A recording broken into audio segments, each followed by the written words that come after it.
வணக்கம். கனவுகளின் பலன்கள். நிறைய பேருக்கு கனவுகள் என்பது இன்றளவும் புரியாத புதிராகவே தான் இருக்கு. ஒரு சிலருக்கு கேட்டா, ஒரு சிலர் எங்களுக்கு கனவே வருவதில்லை அப்படின்றாங்க. ஆனா அவர்களுக்கும் வரும் கனவுகள் அவர்களுக்கு எழுந்தவுடன் ஞாபகத்தில் இருப்பதும் கிடையாது.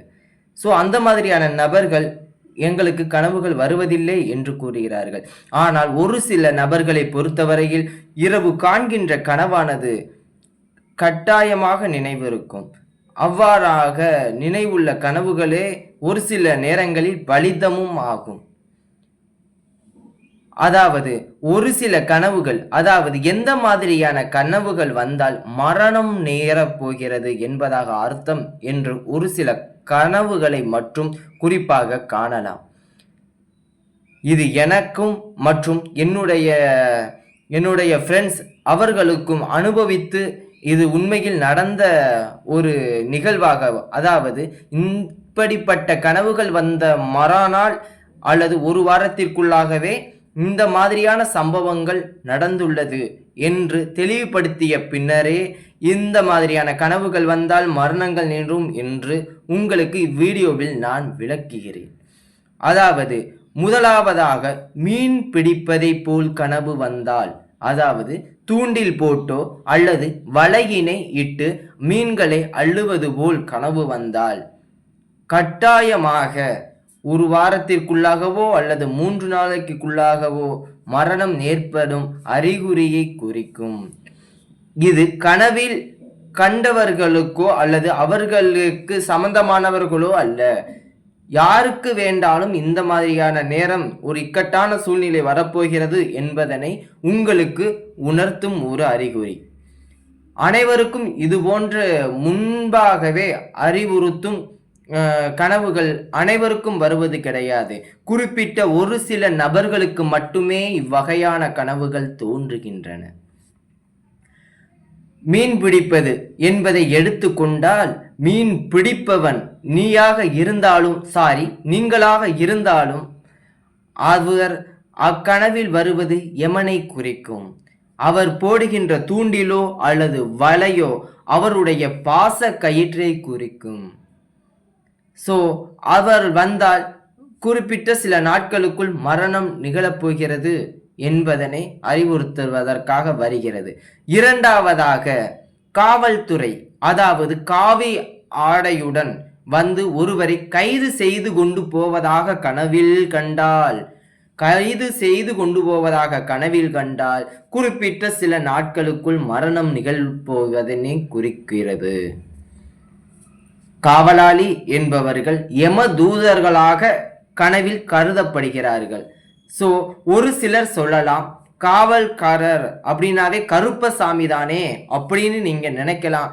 காவலாளினாவே அப்ப தெய்வமாக இருக்கலாம் என்று நினைக்கலாம். ஆனால் கைது செய்து கொண்டு போவது என்பது அது என்று வரும் பொழுது அக்கனவானது மரணம், அதாவது யமதூதர்களைத்தான் குறிக்கும். காவலாளி தங்களை காப்பாற்றுவதை போல் கனவில் வந்தால், தெய்வத்தையும் கைது செய்து கொண்டு போவதை போல் உங்கள் கனவில் வந்தால் அது மரணத்தையும் குறிக்க வாய்ப்புள்ளது.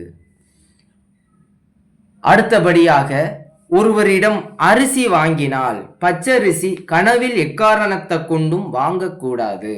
பச்சரிசியோ அல்லது நெல்லோ புழுங்கல் அரிசியோ வாங்கக்கூடாது.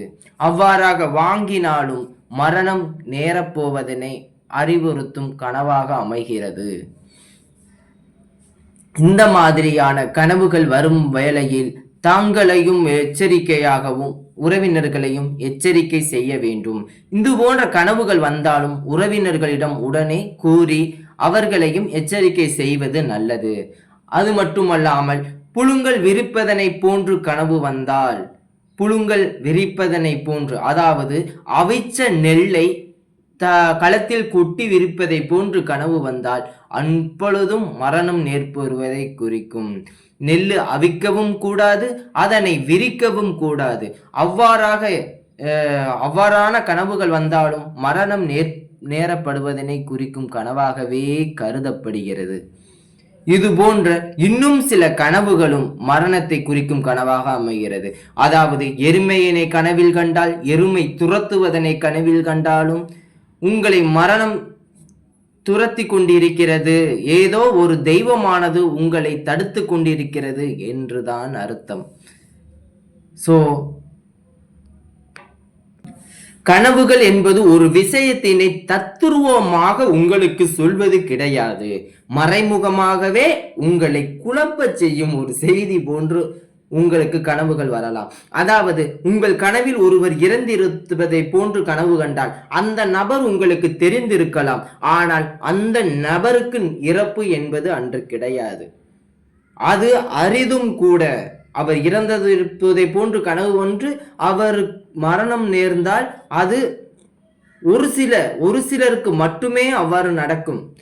ஆனால் பல பேருக்கு அதே நபர் இறப்பதனை நடக்காத ஒரு செயல் பிறருக்கோ அல்லது மற்றவருக்கோ நேரக்கூடும். நிறைய இடங்கள்ல நம்ம கேட்டிருப்போம். அதாவது இந்த மாதிரி ஒரு இறக்குற மாதிரி கனவு வந்தா அப்படின்னு சொல்லும் போது அவங்க சொல்லுவாங்க, அப்பனா அவருக்கு ஆயுசு 100 அப்படின்னு சொல்லுவாங்க. ஸோ இந்த மாதிரி கனவுகள் தெளிவாக காட்டப்படுவதும் கிடையாது. பெரியவர்களிடம் கூறி அதற்கான அறிவுரைகளை பெற்றுக்கொள்வதும் நல்லது. நன்றி நண்பர்களே, தேங்க்யூ நண்பர்களே. இது போன்ற கனவுகள் வரும் பட்சத்தில் நீங்கள் கவனமாகவும் உங்களது உறவினர்களிடம் உடனே கூறி அவர்களையும் தெளிவுபடுத்துவதும் நல்லது. மீண்டும் அடுத்த கனவில் சந்திப்போம். நன்றி நண்பர்களே, தேங்க்யூ நண்பர்களே.